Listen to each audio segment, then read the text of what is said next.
4 करोड़ के करीब संख्या है अगर हम माइक्रो, स्मॉल और मीडियम एंटरप्राइजेस को जोड़ें, और इसमें करोड़ों लोग जुड़े हुए हैं इससे। कोई ऐसा सेक्टर खाली नहीं है या कोई ऐसा एरिया खाली नहीं है जिसके लिए हमारे पास शायद कोई ना कोई स्कीम या इंस्ट्रूमेंट ना हो। एमएसएमई की स्कीम्स की बात करते हैं, कॉम्पिटिटिवनेस की बात कर रहे हैं।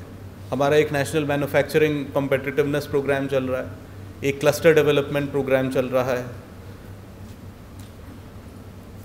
एनएमसीपी में 10 स्कीम्स हैं। मेरे ख्याल में जितने भी यहाँ पे मुद्दे अभी जिनका जिक्र हुआ उसके लिए कोई ना कोई स्कीम है, चाहे वो इनोवेशन से रिलेटेड हो, डिज़ाइन से रिलेटेड है, प्रोडक्टिविटी इम्प्रूवमेंट के लिए लीन मैन्युफैक्चरिंग की स्कीम है, मार्केटिंग असिस्टेंस के लिए, पैकेजिंग असिस्टेंस के लिए स्कीम्स हैं, एनर्जी एफिशिएंसी बढ़ाने के लिए स्कीम है, quality of products and processes को इम्प्रूव करने के लिए स्कीम्स हैं, जिसमें कि गवर्नमेंट की तरफ से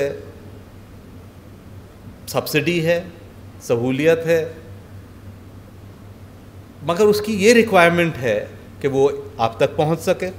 और दूसरी रिक्वायरमेंट ये है कि आप इंडिविजुअली शायद इन स्कीम्स का फ़ायदा ना उठा सकें, तो आपको कलेक्टिवली फ़ायदा दिया जा सकता है। जिस चीज़ का जो एक्सपर्ट है उसकी सर्विसेज जो है एमएसएमई को as a cluster, as a group मिल जाए, ये हमें उस तरफ चलना है। मैं समझता हूँ कि इंडस्ट्रीज़ एसोसिएशन के अलावा ये रोल कोई और प्ले नहीं कर सकता है। मोस्ट ऑफ यूरोप, वहाँ पे ये रोल जो है चेम्बर्स प्ले करते हैं। जापान में, कोरिया में, अभी जो इमर्जिंग इकोनॉमीज़ बाकी हैं, ब्राज़ील, साउथ अफ्रीका वगैरह, तो वहाँ पे चेम्बर्स का एक बड़ा स्टैट्यूटरी रोल है। इनफैक्ट जर्मनी में तो आप बिज़नेस, आप EM1 और EM2 की बात कर रहे हैं कि साहब सरकार में वो मिलना चाहिए, हाँ ज़रूर उसमें सहूलियत होनी चाहिए और स्ट्रीमलाइन वो होना चाहिए, मगर मैं आपको बताऊं जर्मनी में आप अगर नाई की दुकान भी शुरू करना चाहें या एक रेस्टोरेंट भी शुरू करना चाहें तो उसके लिए भी आपको चेम्बर का मेंबर बनना पड़ेगा, और बेसिक जो चेम्बर की रिक्वायरमेंट्स हैं और स्टैंडर्ड्स हैं उनको आपको फुलफ़िल करना पड़ेगा। उसके बगैर आप बिज़नेस में आ ही नहीं सकते। तो उसके बरक्स यहाँ पे मैं समझता हूँ अभी बात ओवर रेगुलेशन की हो रही थी, मगर ये एक एरिया है जहाँ पे कोई रेगुलेशन ही नहीं है, जो मर्ज़ी आ जाए, चाहे उसके पास वो स्किल्स हैं, स्टैंडर्ड्स हैं, नहीं हैं।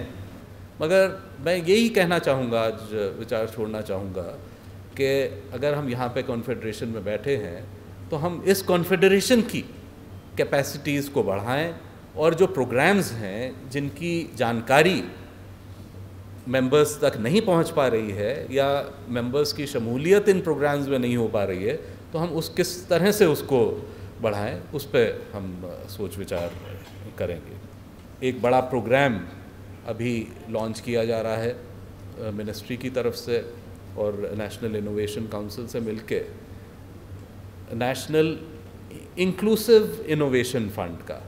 उसका मकसद ये है कि ऐसे वेंचर्स को एनकरेज किया जाए जिनका सोशल इम्पैक्ट बहुत ज़्यादा है। मेरे ख्याल में आज की तारीख़ में कोई डिपार्टमेंट ऐसा नहीं होगा जो अपनी बिज़नेस नहीं बढ़ाना चाहता है। अगर हम क्रेडिट की बात कर रहे हैं तो एक्चुअली बैंक्स भी इंटरेस्टेड हैं कि वो क्रेडिट दें, मगर वो ऐसा क्रेडिट दें जो कि उनको वापस आए, क्योंकि उनका जो है आमदनी उससे है। तो ये एक जो है म्यूचुअल इंटरेस्ट की चीज़ है, और इसमें मैं समझता हूँ अगर राइट थिंकिंग पीपल साथ में बैठेंगे तो बहुत कंस्ट्रक्टिव आइडियाज़ निकलेंगे। और आज अगर हमारी कंट्रीब्यूशन जो है 40% है, तो ये कंट्रीब्यूशन मैं समझता हूँ 60% जो है मैन्युफैक्चरिंग में एमएसएमई की पहुँच सकती है। आज हम बात कर रहे हैं प्रोडक्ट और वैल्यू चेन्स की। आपका प्रोडक्ट तब कॉम्पिटिटिव होगा अगर उसकी पूरी जो है वैल्यू चेन कॉम्पिटिटिव है। अगर BHEL अपना कोई प्रोडक्ट बना रही है, पावर की टरबाइन बना रही है, तो वो कॉम्पिटिटिव चाइना के साथ तब होंगे जब उनके कंपोनेंट सप्लायर्स जो हैं टियर 1, टियर 2, टियर 3 लेवल पर, वो सारे कॉम्पिटिटिव हों। तो हमारी मिनिस्ट्री की तरफ से ये भी एक पहल है कि हम उनको भी, हालांकि कॉन्स्टिट्यूएंट्स हमारे MSMEs हैं, मगर हम लार्जर इंडस्ट्री को भी सेंसिटाइज करें कि भाई आप मैदान में रहेंगे नहीं अनलेस एंड अनटिल आप अपने साथ जो है लघु उद्योगों को लेके चलेंगे। तो इसके लिए भी प्रोग्राम्स चल रहे हैं, मगर मैंने जैसे कहा काफ़ी प्रोग्राम जो है वो पायलट स्केल पे हैं, उनको स्केल अप करना हमारे लिए एक चैलेंज है। और उसमें मैं उम्मीद करूँगा कि एसोसिएशंस जो है सामने आएंगी और अपने मेंबर्स के साथ मिलके, गवर्नमेंट के साथ मिलके, बात हुई यहाँ पे एकेडमिक इंस्टीट्यूशंस की, टेक्निकल इंस्टीट्यूशंस की, रिसर्च इंस्टीट्यूशंस की, इनके लिए प्लेटफॉर्म्स नए नए तैयार होंगे और पार्टनरशिप्स बनेंगी, तब ये मुल्क आगे बढ़ सकता है।